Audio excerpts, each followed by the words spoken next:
Welcome to Nerd Alert, brought to you by the new College Humor series Troopers. I'm Jeff Rubin, here with one of the writers of Troopers, Pat Castles, as well as the editor of Dorkly, Brian Murphy. This week, jocks have their statue of Rocky in Philadelphia, and now nerds have chipped in over the internet to build a statue of Robocop in Detroit. Your move, goth kids. Ubisoft showed off the trailer for We Dare, a party game where players compete in kinky challenges. Will being amazing at other video games make you terrible at this one?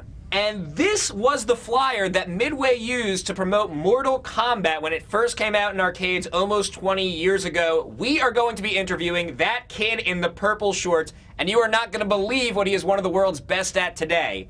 But first, Apple announced new iPads this week. They feature 2 cameras, more horsepower, and a thinner body. But is it advanced enough that buying one will finally make me happy? Your thoughts on the subject, Pat? I think it will make you very happy. It's an incredible device. It's like the thickness of a sheet of paper. I was just watching Demolition Man, actually, and there's a scene where the police chief has got this little, dossier, and he's talking to him. It's better than that. It's thinner than that. This new one has a camera. You could talk to the person. I mean, the future is now. That's the one thing that movie got right. And that and Wesley Snipes in prison. And the best part is, you can actually probably play games on it. Like, that police chief probably didn't have Cut the Rope. There's now, you can plug it into a TV or, you can attach it to your television so you can play Fruit Ninja and all your friends can see how good you are at Fruit Ninja instead of just blogging about it like you do. Possibly more impressive than the jump from iPad to iPad 2 was the jump in covers. I mean, yeah, of course it's a little faster and a little lighter, but they really rethought the way the cover worked, and I think it's a lot smarter now. It's interesting when Apple does things in colors other than black and white and silver, because it's like this robot that occasionally shows emotion, and this is one break there where it's like, Apple like red and green. The thing with the iPad that's weird is no keyboard. And I think that if the iPad catches on as just your primary computer device, that's a big leap to make, to just do away with keyboards. Right, like when I'm typing my Pokemon fanfiction, that's just flowing through me, and sometimes that on-screen keyboard isn't fast enough to keep up. Moving on, Detroit is 100% for realsies building a statue of Robocop. It's a movement that started with a tweet to the mayor of Detroit, where someone said, "Philadelphia has a statue of Rocky, and Robocop would kick Rocky's butt. He's a great ambassador for Detroit." To which the mayor replied, "There are not any plans to erect a statue to Robocop. Thank you for the suggestion." Pat, how good an idea do you think this is on a scale of Robocop 1 to Robocop 3? The themes of Robocop are actually not really the best themes for Detroit. Robocop is not the hero. It's this horrible, soulless, robotic fate that happens to Peter Weller after he's shot full of holes by these gangsters, and he's actually just a cog in this corporate scheme to take over Detroit.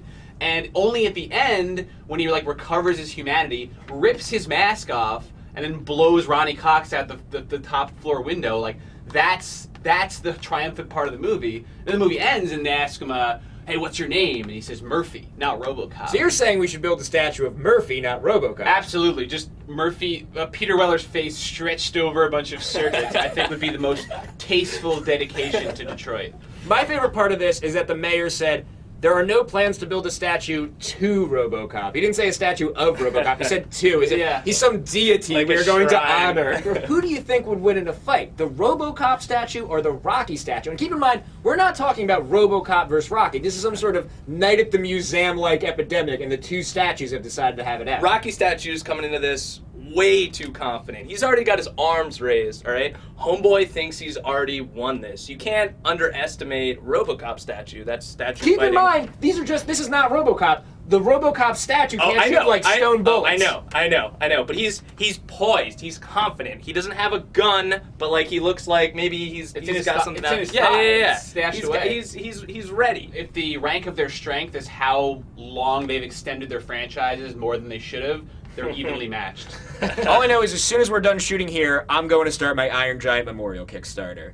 Ubisoft's We Dare is a party game for adults that encourages consenting couples to participate in minigames that revolve around spanking and stripping. Yeah, I'm super excited about it, Jeff. It was really hard to convince girls to fuck me during Wii Bowling. The games aren't even that creative. It's just stick a Wiimote in a girl's skirt and spank her. And they have that shot where there's the 2 girls kind of kissing the Wiimote. I don't know what Wiimotes are like in most houses. I would not put the tongue on knives covered in Cheeto stains. Well, those are good, but I don't even think they're trying to release it in America. It's out in Australia. I believe it's coming out in Europe.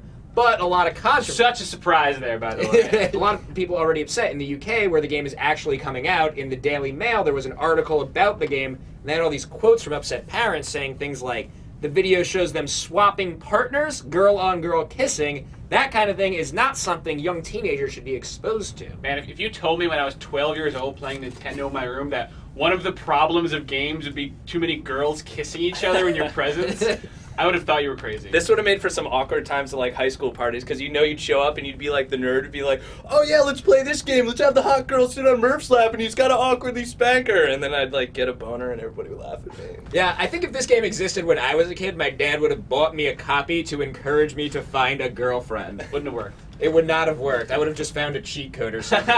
The game looks incredibly boring. I think kids are going to just continue going on the internet and looking at, raunchy sites and discussing things there, so we're fine. Basically, it's the new version of like an erotic board game you'd buy at Spencer's Gifts, or Spin the Bottle, or what I imagine Spin the Bottle might have been like if I didn't waste my childhood memorizing Mortal Kombat combos.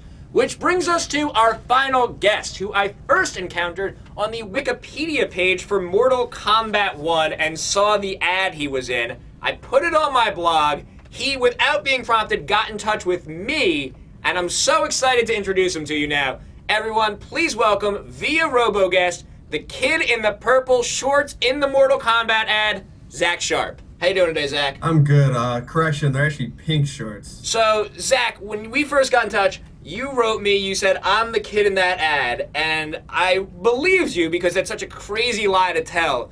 But I wanted to be sure, so I said, can you prove it to me? Can you prove it to our audience somehow? And what did you send me? I showed you a screenshot of the credits, which my brother, myself, and my dad are in. You are in the credits for the original Mortal Kombat 1 in the arcade. Under special thanks. That's incredible. People are beating the game just as an excuse to see your name. So how did you end up in the ad? Nepotism. Our dad used to work for Williams Valley Midway, and he was director of marketing and licensing, and they concepted this ad, and they needed 2 kids, and he had 2 kids. What kid's gonna turn down, $100, free pizza, and playing a new arcade game? So your dad worked at Midway. Did he have any problem getting you the home version of Mortal Kombat when it was very controversial because of all the blood? No, actually, he was all my friends' favorite parent because he was like coach for our sports teams. So he had all these games to give away for, player of the game. So he would have Mortal Kombat, NBA Jam, NFL Blitz, and he would just hand out all these, home console games. And then all the kids stopped showing up to practice. So what were Kano and Raiden like that day? On the first take, they were grabbing us, and when they were shooting, they screamed out really loud, which, scared us because we thought we were just going to be mocked like, scared. And so, Kano was raw, and Raiden was saying like, sons. So there's a lot of outtakes of us laughing because we're trying to stay in character, but, they're cracking us up all the time. So is that the real Kano from Mortal Kombat? Yes. I mean the real one who competed in the Outworld tournament, not the guy who played him in the video game. Yes, both. What I thought was really interesting was when you told me what you were up to today. Can you talk about that a little bit? My brother and I are professional pinball players. And you're being a little modest because you sent me to pinballrankings.com where you are the number 5 ranked pinball player in the world, number 3 in America, and your brother's right beneath you. How did you get into that? Well, again, our dad was in the industry, and we grew up with pinball machines, growing up playing it. And he did not let us compete in tournaments because he didn't want a sibling rivalry until we wore him down, and he finally let us compete. And we won like all the junior tournaments around, and we just kept playing, and we ended up just being really good. You were kind of born into it. Yes. Like the Mannings, if Archie Manning had invented pinball, or if I knew anything about sports. Have you ever been recognized from your ad or your pinball achievements? More for pinball than the Mortal Kombat per ad. Have you ever been noticed for that ad, other than by Jeff? No. Thank you one more time to Zach. Thank you to Pat and Murph. We'll be back next Friday to talk about Pokemon Black and White. But in the meantime, enjoy CGY, our bad special effects of the week. Later, losers.